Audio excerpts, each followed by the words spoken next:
Oh, I told you. I told you you were going to take this payday and the ass whooping that comes with it, but you're not taking the title.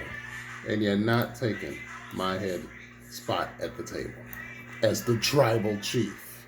What's up, everybody? It's your boy, Big Kev, coming to you live from Kevin's Corner. What's up to the Cornerstones? You're riding with me in the history. This is my first time trying to cover a WWE event. So, I did not see the whole card. I only wanted to watch matches that I was interested in.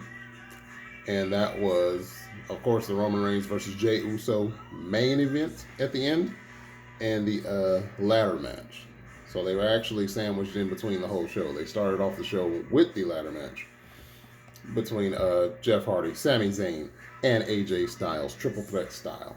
And Sami Zayn, very smart heel moves all the way throughout the match. Very good spots for him. Comes away as your new Intercontinental Champion. Best spots of the match. Sami Zayn handcuffed Jeff Hardy's ear, because you know he has the gauges. He handcuffed the ear to the ladder. So now Jeff Hardy's walking around with a ladder handcuffed to his ear. He can't climb any ladders, so that eliminates him from winning the match. Then AJ Styles is on his way to winning, and he looks down. Sami Zayn has handcuffed himself to AJ Styles. They get the big spot for the big finish at the end. Get the ladder in the middle of the ring. Jeff can't get up there. He's too busy trying to battle this ladder attached to his ear, trying not to rip his earlobe off. Meanwhile, AJ Styles and Sami Zayn going up to the top, trying to get the Intercontinental Championships. And Sami Zayn pulls the key out of his mouth, unhinges himself from AJ Styles, and then handcuffs AJ to the in-between rung of the ladder. So now they're both incapacitated. Sami Zayn climbs to the top, gets the Intercontinental Championship, and now he is the undisputed Intercontinental Champion. Very good match. Very, very, very good match. And of course, Jeff Hardy, I believe they said he's been in over 30 ladder matches, so he hit another swanton off the top and put Sami Zayn through a ladder.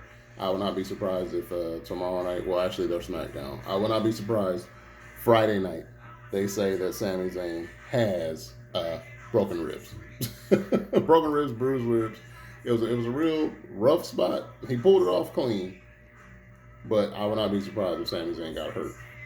And now, actually, another match that I didn't want to see, but I ended up watching it anyway, was the ambulance match between Randy Orton and Drew McIntyre. Randy Orton's demons came full circle. Every time it looked like he was getting the upper hand on Drew McIntyre, another character will come back from the past that Randy Orton had beat up and punched him in the head earlier this year, earlier during COVID, earlier this summer, earlier during the lockdown. So he's getting ready to punch Drew McIntyre. Big Show shows up, grabs his ankle, drags him outside the ring, choke slams him through the table. That's one enemy that came back. They fight on. They're fighting in the back, back and forth, back and forth, back and forth. They're in the back near catering. Christian shows up, beats down Randy Orton in the back, gives Drew McIntyre another chance to breathe and get an advantage in the match. That's two enemies. They finally get back out to the ambulance, and they're fighting on the top. Randy Orton gets McIntyre to fall off the ambulance, and as soon as you think this is over, he turns around, sweet chin music from the Heartbreak Kid, Shawn Michaels. That's three enemies that came back from his past. Shawn hits the sweet chin music and then pushes him off the ambulance as he goes crashing down into a table. Madness. Bananas. I'm like, is anybody else going to make a special guest appearance here? You brought back three legends.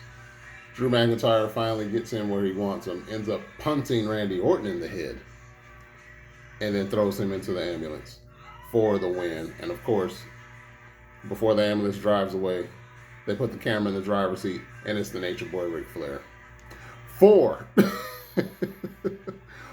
enemies have come back from Randy Orton's past, and Ric Flair said, "I promise not to break the speed limit." Gives you the woo and drives the ambulance out of the arena. So Drew McIntyre retains his championship. Now let's get to the main event of the evening. Oh my goodness gracious. The Tribal Chief. That's going to be trending everywhere tonight, tomorrow night, probably for the whole week. Call me the Tribal Chief.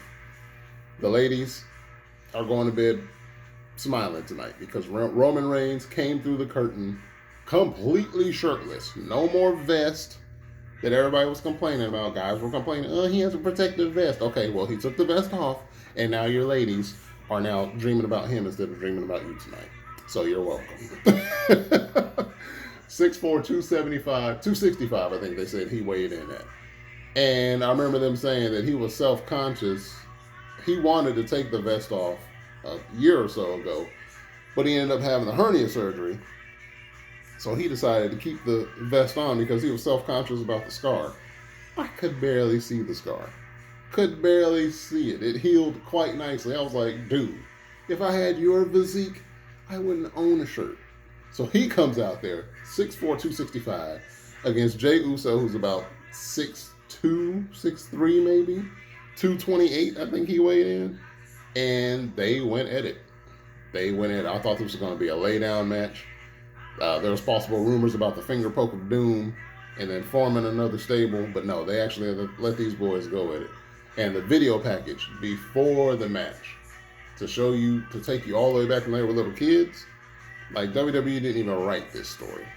They wrote it themselves. All they had to do was provide the video clips so they could splice it together, how they played football together, how they all went to college, came out, and they all had dreams of being in the WWE, and they made it. The twins, along with Roman Reigns.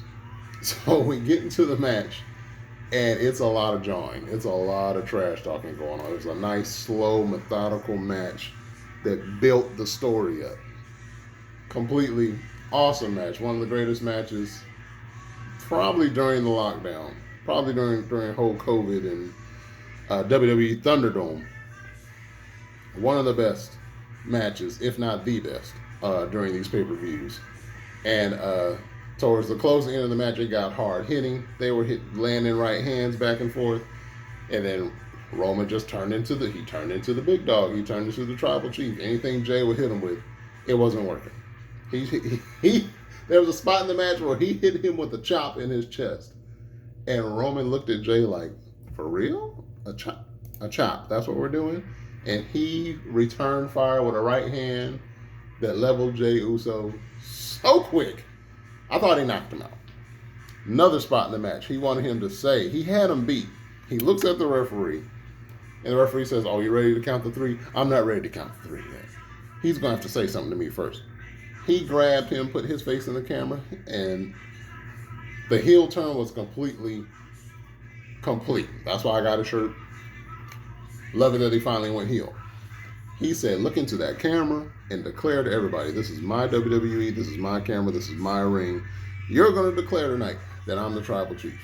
And Jey just, no, I'm not going to say it. I'm not going to say it. So he continued to beat the snot out of his cousin until he declared that he was the Tribal Chief. Another great spot, this is my favorite spot, or my favorite trash talking moment, was when they were on the outside of the ring and the referee's counting to the 10. And Roman turns and looks at the referee. He's like, okay. And he rolls in halfway and rolls back out so he could break the count. And the referee said, "What are you doing?" And Roman turned around and looked at him. He said, "I'm doing whatever I want to do." That touched my heart. That touched my heart because so many of these referees in sports entertainment and in regular sports think that the crowd comes to see them. And he just turned and looked at him and was like, "I'm doing whatever I want to do." And he looked at Paul. He said, "Paul, you better talk to him because you don't want me to talk to him." I was like, tell him why you mad, Rome. Tell him why you mad. So he finally gets him back in the ring and he's pounding him, hit him with a couple of spears. Jey got his offense off, got some of his offensive moves off, and the match turned where he hits the Samoan splash off the top rope. As the ref was counting to 2, Roman Reigns kicks out, shoots his left shoulder off of the mat, and hits Jay in between the legs at the same time. So the bloodline came down to the family jewels. And man, he hit him right in the family jewels. People didn't notice it at first until they showed the replay. I noticed it right away. I was like, did he hit him in the nuts with that forearm? Yeah. Jay's over here coughing like we just got a physical done. And Roman gets this sly, evil smile on his face. I was like, he did it on purpose. He did it on purpose. So they closed the match out with Jimmy actually coming down, hobbled on his injured leg because he's had surgery. I forgot he had surgery, so we probably won't get to see a Samoan Shield for a while. He comes down there with the towel, takes you right back to Rocky IV. He tells his brother, I'm going to throw the towel in. He's like, don't do it. Don't throw the towel in. Don't throw the towel in. And Roman's looking at him. He was like, somebody going to tell me I'm the chief tonight. I'm going to keep pounding him. And Paul Heyman said it from outside of the ring. And he said, hey, I don't want you to say it, Paul. I want him to say it. And man, Jimmy finally throws the towel in and jumps in the ring and holds his brother in his arms like he's about to die or something. And throw the damn towel from Rocky IV. And he looked up at Roman Reigns and said, all right, man, you the chief. You the head. You the head. You the head of the table. Just leave him alone. Just chill. One of the greatest endings, one of the greatest build-ups with the video package during this whole COVID-19 season. So that's my coverage of Clash of Champions Gold Rush. I didn't catch the other matches. I heard Asuka, the whole Asuka thing went weird because a couple of people had to pull out before the show started. I don't know if it was because of injury, because of COVID, or what. But they had to remix the whole card. But those two matches, they got right in between to sandwich the show together. So let me know what you think, Cornerstones. If any of my Cornerstones are WWE fans. If not, then you can just ignore this video. But other than that, please hit the like button on the way in. Hit the subscribe button on the way out. Tell at least 3 friends about me. I will put the Cash App in the comment section so you can donate to the corner. And hit the subscribe, you'll become a member of the Cornerstones. We're slowly growing. My Cornerstones are growing. And I'm just going to try to keep uploading content and see if I can get better and better at this, man. So it's your boy, Big Kev, Kevin's Corner. When you're done with them educated fools, come to the corner where it's cool. Love y'all. Have a great, great, super, super Sunday night. We will see you tomorrow night on Faded Expressions, number 1. And then I will hit you with the NFL talk after Faded Expressions. So, have a good night. Roman Reigns, still your champion. Drew McIntyre, still your champion. Asuka, still champion. Bayley, still champion. And that is it from WWE on tonight, Clash of Champions Gold Rush. I do not own the rights to this music, Mr. YouTube, so don't you dare try to sue me. Don't you dare. Fair use. Fair use. And as always, when you're done with them educated fools, come to the corner where it's cool. Have a good night. Love y'all.